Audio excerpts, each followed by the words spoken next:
2016 সালে কুমিল্লার সদর দক্ষিণের ধনাইতরীতে জমি সংক্রান্ত বিরোধের জেরে গিয়াসউদ্দিন ও জামাল হোসেন জোড়া খুনের ঘটনায় 6 জনের মৃত্যুদণ্ড ও 7 জনের যাবজ্জীবন কারাদণ্ডের রায় দিয়েছেন আদালত। একই সাথে দণ্ডপ্রাপ্ত প্রত্যেক আসামিকে 50,000 টাকা করে জরিমানা করেছে আদালত। সোমবার কুমিল্লার অতিরিক্ত জেলা ও দায়রা জজ আদালতের বিচারক মোহাম্মদ জাহাঙ্গীর হোসেন এই রায় দেন। রায় ঘোষণার সময় আদালতে 15 আসামির মধ্যে 12 জন উপস্থিত ছিলেন।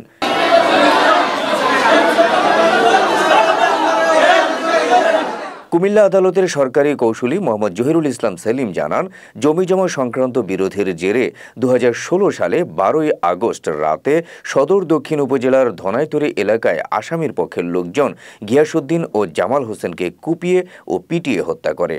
মৃত্যুদণ্ডপ্রাপ্ত আসামিরা হলেন তোফায়েল আহমেদ তোতা, কামাল হোসেন, মোহাম্মদ মামুন, আলমগীর হোসেন, বাবুল ও হারুনুর রশিদ। যাবজ্জীবন সাজাপ্রাপ্ত আসামিরা হলেন হায়দার আলী, আব্দুল মান্নান, জামাল হোসেন, আবুল বাশার, জাকির হোসেন, আব্দুল কাদের, আব্দুল কুদ্দুস।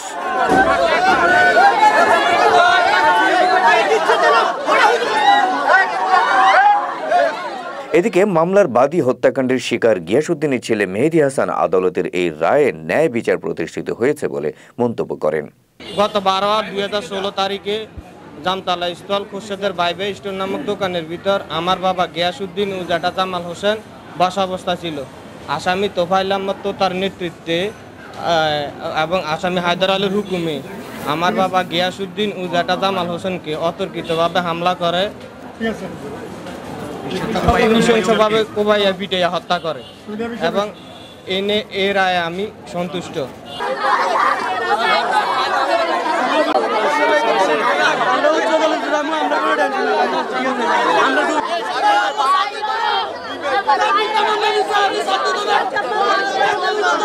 জাহাঙ্গীর আলম সাহেব আজকে প্রকাশ্য আদালতে তাদের রায় উনি ঘোষণা করলেন।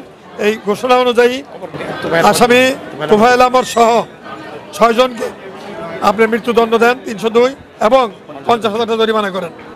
আর বাকি 7 জন আসামিকে যাবজ্জীবন এবং সেই সাথে 50,000 টাকা জরিমানা রায় দেন।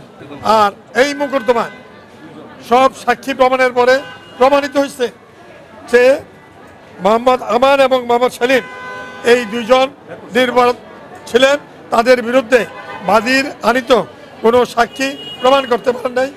তারা এই 2 জনকে বিজ্ঞ আদালত সার্বিক বিবেচনায় এই 2 জনকে বেকসুর খালাস প্রদান করে।